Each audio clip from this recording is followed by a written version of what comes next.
Situasi keamanan di Kabupaten Yahukimo hari ini berangsur kondusif pasca kerusuhan yang menewaskan 6 orang dan melukai 41 lainnya pada minggu kemarin. Sebanyak 52 pelaku yang diduga sempat terlibat kerusuhan ditangkap aparat keamanan.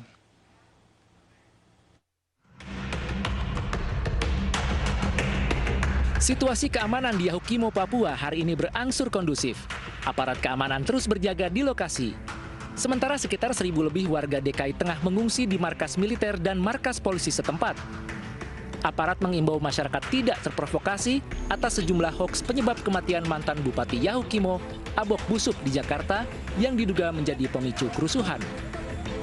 Sampai saat ini juga kami belum ketahui penyebab dari kematian Bapak Abok tersebut.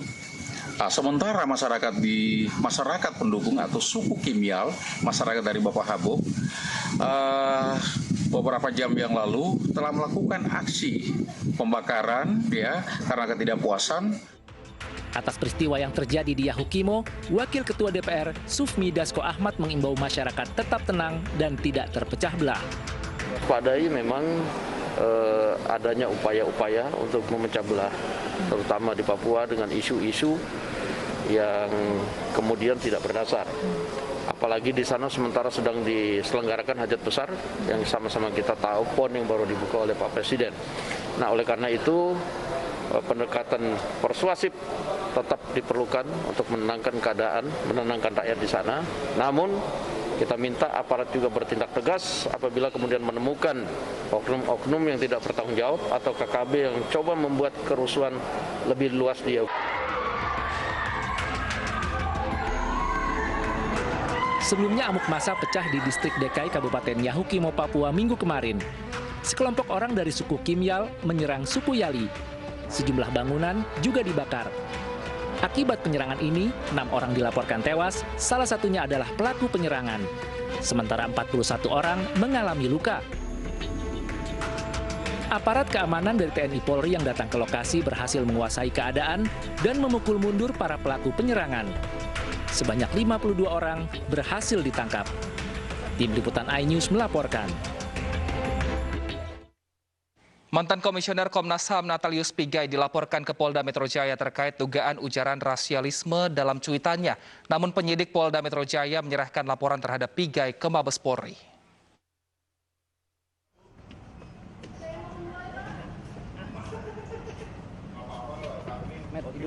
Kelompok Barisan Relawan Nusantara melaporkan mantan Komisioner Komnas HAM Natalius Pigai ke Polda Metro Jaya. Namun penyidik Polda Metro Jaya menyarankan agar laporan terhadap Pigai diserahkan ke Mabes Polri karena subjek dalam kasus ini menyangkut unsur kepala negara dan pejabat negara. Ya, Polda tidak menolak, tetap ini diproses. Hanya penting menurut kami, ini penting untuk diperkuat di Mabes Polri. Kenapa? Satu, ini isu nasional. Kemudian kedua, ini ada mengait dengan PON. Kemudian ketiga ada Jawa Tengah di situ. Nah, kemudian keempat ada Jokowi dan Ganjar. Pigai dilaporkan terkait cuitan di akun media sosialnya yang diduga mengandung pesan rasialisme terhadap Presiden Joko Widodo dan Gubernur Jawa Tengah Ganjar Pranowo. Namun Pigai membantah cuitannya mengandung pesan rasialisme. Ia berdalih hanya menyebut daerah asal Jokowi dan Ganjar. Ya, frasa Jawa Tengah itu kan asal daripada Pak Joko Widodo dengan Ganjar Pranowo. Sama saja dengan orang Papua Natalius Pigai. Sama saja dengan matahari terbit di barat, matahari terbit di timur. Itu kan aksioma. Sebuah kebenaran yang tidak perlu melakukan pembuktian. Mantan Komisioner Komnas HAM ini menambahkan unggahannya dibuat untuk mengkritik sistem politik Indonesia. Menurutnya saat ini ada ketimpangan kesempatan dalam berpolitik karena kepala negara dan 28 menteri berasal dari suku Jawa. Tim Liputan iNews melaporkan. Setelah namanya viral karena disebut wali, Ustadz Encep asal Sukabumi, Jawa Barat memberikan klarifikasi. Ustadz yang kerap bertelanjang dada saat berceramah membantah bahwa dirinya wali. Karena merasa dirugikan dengan pesan suara yang menyebutkan bahwa dirinya wali, Ustadz Encep akhirnya melaporkan kasus ini ke polisi. Dirinya bahkan tidak mengerti asal-muasal pesan suara tersebut. Sebelum warganet dihebohkan dengan sebuah pesan suara yang menyebutkan bahwa Ustadz Encep sebagai wali. Pesan suara itu juga menyebutkan Ustadz Encep dilantik Nabi Khidir dan Nyi Roro Kidul. Serta muda, tambih-tambih panjang yuswa nu barokah.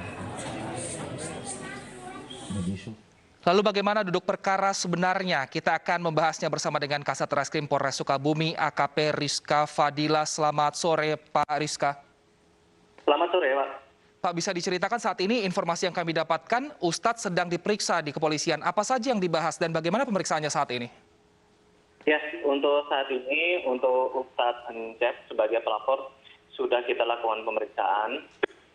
Dan jalannya pemeriksaan menyatakan bahwa informasi yang menyatakan bahwa Ustadz Encep ini mengaku sebagai wali itu adalah hoax ataupun tidak benar.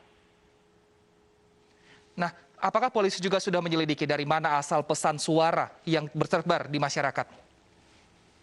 Untuk pesan suara sendiri, itu kita sudah mendapatkan kopiannya dan kita sedang melakukan pemeriksaan saksi-saksi dan merunut dari mana masyarakat mendapatkan kopian voice note tersebut. Siapa sumber dari suara tersebut, Pak? Apakah memang suara dari wali atau suara orang yang mirip Ustadz maksud kami? Jadi voice note itu diduga, kita sudah menduga mengantongi namanya. Dari voice note tersebut, dia menyatakan bahwa Ustadz Encep ini adalah seorang wali. Dan sudah di khitbah ataupun oleh Nabi Khidir, dibaiat oleh Nabi Khidir. Baik, sebenarnya sudah berapa lama Ustadz Encep ini menyiarkan firman kepada warga di sekitar tempat dia tinggal, Pak Rizka? Kalau pada dasarnya bahwa Ustadz Encep ini adalah seorang pemuka agama. Dan dia juga sudah bertahun-tahun memimpin pondok pesantren di sana. Bahwa yang menyatakan bahwa bersangkutan mengaku wali itu adalah hoax, tidak benar. Baik. Ya. Lalu apakah memang biasanya Ustadz Encep ini selalu menyampaikan ajarannya dengan bertelanjang dada seperti itu? Tidak. Bahwa kebiasaan Ustadz Encep dalam melakukan aktivitas tidak menggunakan baju itu baru dilakukan beberapa minggu ini. Dan itu pun menurut keterangan dari Ustadz Encep merupakan kepatuhan yang bersangkutan terhadap amanat gurunya seperti itu. Baik, kalau untuk saksi sudah siapa saja yang diperiksa, Pak?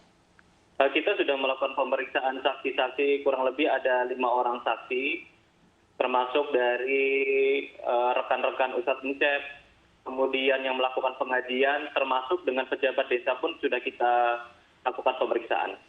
Apa saja keterangan yang diterima oleh pihak kepolisian dan seperti apa ajaran dari Ustadz Encep ini? Pada garis besarnya bahwa ajarannya tidak ada masalah dan tidak ada yang menyatakan bahwa Ustadz Encep ini sebagai wali. Baik. Nah, kalau untuk penyelidikan sendiri, Pak, nanti ke arah mana ini? Apakah ke arah Undang-Undang ITE yang akan dibawa atau undang-undang lainnya, Pak? Ya, untuk sementara ini bahwa kita akan mengenakan Undang-Undang ITE karena undang-undang bahwa pencemaran nama baiknya itu menyebar kepada pihak masyarakat luas sehingga menimbulkan keresahan. Baik, terima kasih Pak Rizka atas informasinya. Kita nantikan bagaimana update dari lanjutan penyelidikan kasus ini. Terima kasih telah bergabung bersama kami di iNews Sore.